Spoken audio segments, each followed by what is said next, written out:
स्वागत है आपका हमारे YouTube चैनल दुर्वा में इंजीनियरिंग ट्यूटोरियल्स में।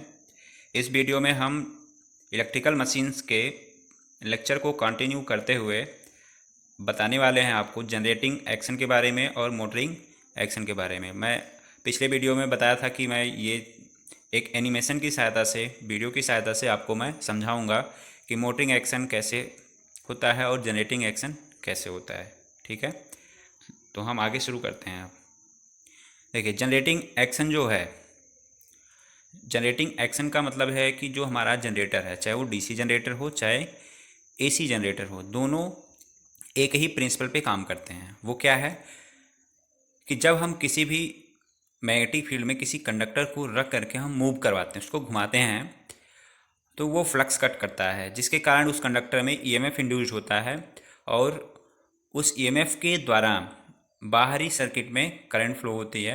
ये प्रक्रिया कहलाती है जनरेटिंग एक्शन की। तो इसको हम एनिमेशन के माध्यम से देखेंगे अभी, और इसमें हम अप्लाई करते हैं राइट हैंड रूल। किसका? फ्लेमिंग का। राइट हैंड रूल की सहायता से हम निकालते हैं कि किस डायरेक्शन में ईएमएफ जनरेट हुआ, किस डायरेक्शन में करंट फ्लो होगी, किधर फोर्स अप्लाई होगा, मैग्नेटिक फील्ड किधर है। इन तीनों का कॉम्बिनेशन होता है। ठीक है, तो आप right hand rule first year में पढ़े होंगे। यहाँ पे मैं रिवाइज करवा देता हूँ कि क्या है। राइट हैंड रूल में ये बताया गया था आपको कि अंगूठा, तर्जनी और मध्यमा, ये तीनों अंगुलियाँ जो हैं, इसको एक दूसरे से 90 डिग्री पे क्या करना है? परपेंडिकुलर फैलाना है। उसके बाद में जो तर्जनी है वो मैग्नेटिक फील्ड की डायरेक्शन में। अब देखिए, यहाँ पे मैं बना के बता देता हूँ आपको। ये तर्जनी सपोज है तो ये मैग्नेटिक फील्ड की डायरेक्शन में होना चाहिए, और जो अंगूठा है वो अप्लाइड फोर्स की डायरेक्शन में होना चाहिए। उसके बाद में जो मिडिल फिंगर है वो बताएगी ईएमएफ जो इंड्यूस्ड होगा वो, या फिर करंट के डायरेक्शन को। ठीक है, तो चलिए शुरू करते हैं, देखते हैं पावर स्टेशन कैसे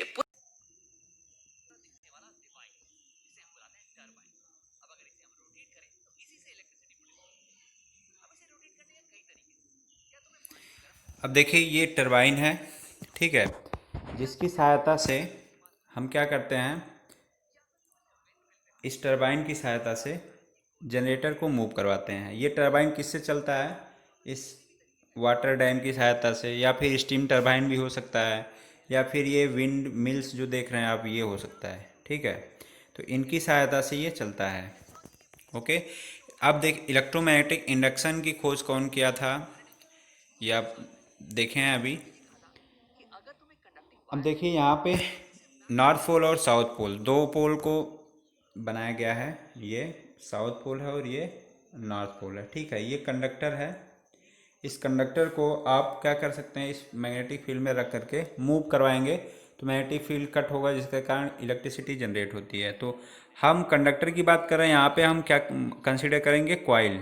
ठीक है, देख रहे हैं ये कॉइल घूम रही है। जब ये कॉइल घूमेगी तो इसके कारण ये फ्लक्स कट होगा। जो लाइन बन रहा है, ये लाइन जो बनी है ऐसे, ये लाइन कट होने के कारण इसमें क्या होगा, इस कॉइल में जो मूव कर रही है इसमें फ्लक्स क्या होगा? जनरेट होगा, और जो ईएमएफ फ्लक्स जनरेट होगा उसके कारण ईएमएफ बनेगा। ईएमएफ बनने के कारण इलेक्ट्रिसिटी प्रोड्यूस होगी, बाहर सर्किट में आपको सप्लाई मिलेगी। अब होता क्या है, हम इसमें ये देखेंगे कि इस कंडक्टर में करंट किस डायरेक्शन में फ्लो होगी, इसमें कंडक्टर में किस डायरेक्शन में फ्लो होगी, इसमें कैसे फ्लो होगी, ये पूरी चीज़ें हम कैसे निकालेंगे?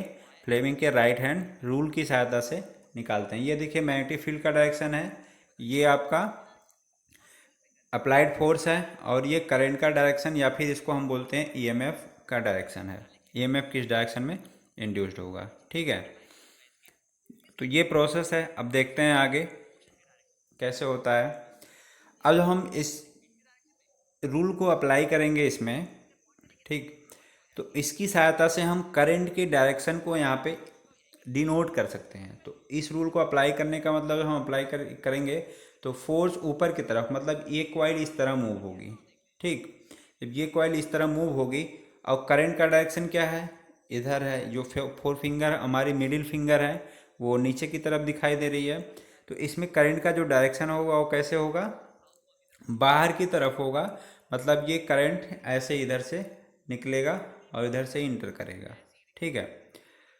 अगर हम मैग्नेटिक फील्ड के डायरेक्शन को चेंज कर दें, मतलब ये वाला जो फील्ड इधर है, इस फील्ड को हम क्या कर दें, इधर कर दें ऐसे, ठीक। तो ये इधर से जो हम रूल अप्लाई किए थे वो उस तरह से करेंगे। अगर हम इस वाले को कंसीडर कर रहे हैं तो ये वाला जो फील्ड होगा हमारा, हम इसको कंसीडर करेंगे, ठीक। तो अब देखेंगे, राइट हैंड रूल लगाएंगे, क्योंकि मैग्नेटिक फील्ड के डायरेक्शन के अनुसार ही करंट का डायरेक्शन फाइंड आउट किया जा सकता है। तो जब हम राइट हैंड रूल लगाएंगे तो देखिए ये इस तरह से मुड़ा हुआ है, ये मैग्नेटिक फील्ड के डायरेक्शन में है, फोर्स नीचे की तरफ लगेगा तो करंट हमारा क्या हो जाएगा, इस डायरेक्शन में हो जाएगा और इधर से करंट इंटर करेगा, ठीक। तो इस तरह से हम जो मैं फ्लेमिंग का रूल है उसको अप्लाई करके करंट का डायरेक्शन फाइंड आउट कर लेते हैं और उसी की सहायता से ये भी निकाल लेते हैं कि मैग्नेटिक फील्ड के द्वारा जो फ्लक्स कट हो रहा है वो कितना हो रहा है, उसमें कितना एंगल पे हो रहा है, ये पूरी चीज़ें हम इससे निकालते हैं।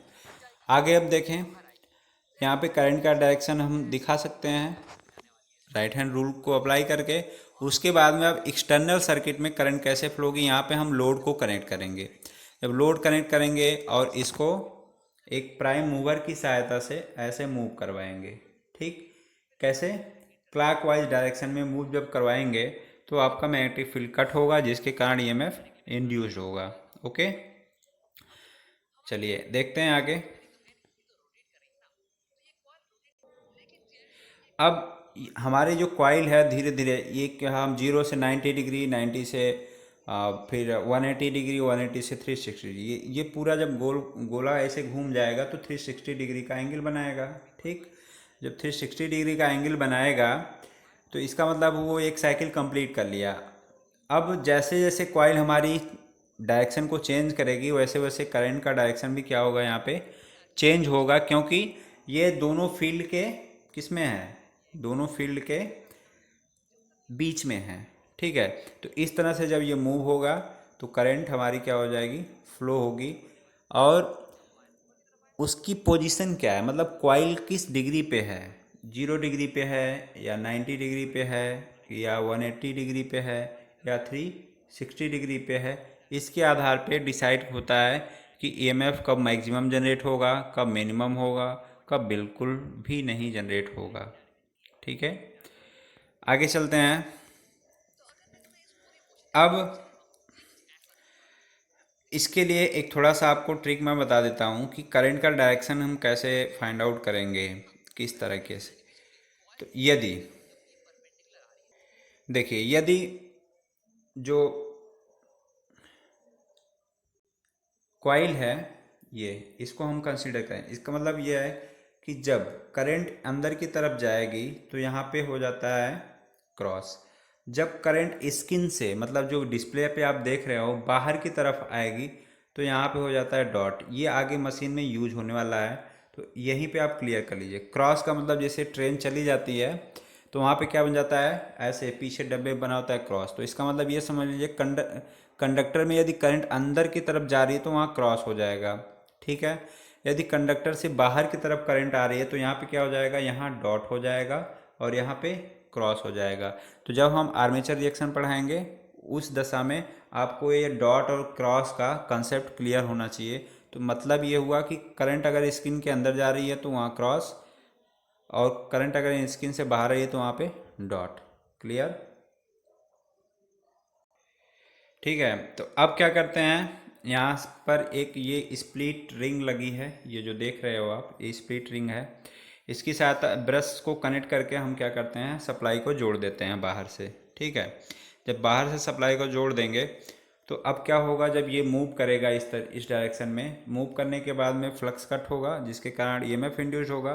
तो ईएमएफ के द्वारा करंट का जो डायरेक्शन होगा वो कैसे होगा, ये आपको दिखाया गया है इसमें कलर लाइन से, ठीक। करंट इधर से निकलता हुआ ऐसे होते हुए फिर यहाँ से होते हुए ऐसे जाएगा, फिर यहाँ से इस तरह से रिटर्न होते हुए आता है। क्लियर, ये टोटल जनरेटिंग एक्शन होता है। अब जो स्लिप, ये आप देख रहे हैं ब्रश जो लगता है, रिंग्स जो होती हैं कुछ इस टाइप्स की होती हैं जो दिख रहा है आपको। अगर इसमें थोड़ा सा भी जंग लग जाए तो यहाँ पे स्पार्किंग जनरेट होने लगती है। तो उसको स्पार्किंग को कम करने के लिए हम क्या करते हैं, इसको स्टेनलेस बिल्कुल क्लीन रखते हैं। ठीक, चलिए अब आगे चलते हैं। अब देखिए, जैसे जैसे कॉइल मूव करती है, कॉइल इतने धीरे नहीं मूव करती है। आपको पता है हमारी फ्रीक्वेंसी कितना है, 50 हर्ट्ज़ है। ठीक है, 50 हर्ट्ज़ फ्रीक्वेंसी मतलब पर साइकिल जो है हमारा 1 सेकेंड में 50 साइकिल 1 सेकेंड में कंप्लीट हो जाता है। तो इस तरह से जो ब्लिंकिंग होती है बल्ब की, ये जो ब्लिंक कर रहा है अलग अलग कलर से, ये ब्लिंकिंग क्या हो जाती है, हमको दिखाई नहीं देती है। ठीक, जब दिखाई नहीं देगी तो हम ये हमारे प्रकाश में कोई भी अंतर नहीं आता है। और अगर आपको देखना है तो आप देखिए, जो डीजी सेट होते हैं, जो छोटे जनरेटर होते हैं, उसमें जो लाइटें लगती हैं वहाँ पे ब्लिंकिंग आपको दिखाई देता है। तो उसका मतलब ये है कि कंप्लीट 50 हर्ट्ज साइकिल वहाँ पे आपको नहीं मिलती है, जिसके कारण ऐसा होता है। अब देखिए, जो डीसी जनरेटर है, ठीक है, वो भी सेम प्रिंसिपल पे वर्क करता है, बशर्ते यहाँ पे हम क्या लगाते हैं, कम्यूटेटर लगाते हैं। ये जो आप देख रहे हो ये कम्यूटेटर है। ठीक, कम्यूटेटर क्या करता है, जो एसी सप्लाई जनरेट होती है उसको डीसी में बदल देता है। जैसे यहाँ पे एसी सप्लाई जनरेट हो रही थी, वो क्या किया, उसको डीसी में बदल दिया। तो सिंपली समझिए कि एसी और डीसी जनरेटर में बहुत ही डिफरेंस नहीं होता है, सेम होता है, बस कम्यूटेटर का डिफरेंस होता है। और भी कई कंस्ट्रक्शन डिफरेंस होते हैं, तो वो आगे आपको बताया जाएगा। चलिए अब मोटरिंग एक्शन को हम देख लेते हैं। ठीक है, मोटरिंग एक्शन में क्या है, इसमें भी सेम प्रोसेस होता है, बशर्ते यहाँ पे अप्लाई होता है फ्लेमिंग लेफ्ट हैंड रूल। ठीक, फ्लेमिंग का लेफ्ट हैंड रूल अप्लाई होता है और इसमें सप्लाई दी जाती है। सप्लाई क्या करते हैं, आप देते हैं, और जनरेटर में क्या करते हैं, मैकेनिकल एनर्जी देते हैं, यहाँ पे इलेक्ट्रिकल एनर्जी आपको देना होता है। अब होता क्या है कि जो मैग्नेटिक फील्ड ये आप देख रहे हो, ये और ये, इनके बीच में ये जो मैग्नेटिक फील्ड लाइंस होती हैं, ठीक, और यहाँ पे कोई कंडक्टर ऐसा रख दिया गया, तो इस पे एक फोर्स कार्य करता है। अब ये फोर्स क्यों लगता है, क्योंकि इसमें, अब आगे उसको देखते हैं क्यों लगता है। चलिए, डीसी मोटर या फिर जो हमारा मोटर है वो कैसे काम करता है, ये दोनों के लिए अप्लाई होगा। ठीक है, करंट कैरिंग कंडक्टर जब हम रखते हैं इन दोनों फील्ड के बीच में, तो इस पे एक फोर्स अप्लाई होता है ऊपर की तरफ। ठीक, जो ये फोर्स अप्लाई होता है ऊपर की तरफ, वो क्यों होता है, वो इसलिए होता है, ये जो आप देख रहे हैं ये कॉइल, ये आर्मेचर में होती है। ये एक कॉइल को दिखाया गया है, ऐसे बहुत ढेर सारी कॉइल्स होती हैं, दोनों पोल के बीच में इसको रखा जाता है। जब इसको बैटरी से जोड़ दिया गया तो यहाँ से करंट ऐसे फ्लो हो गई।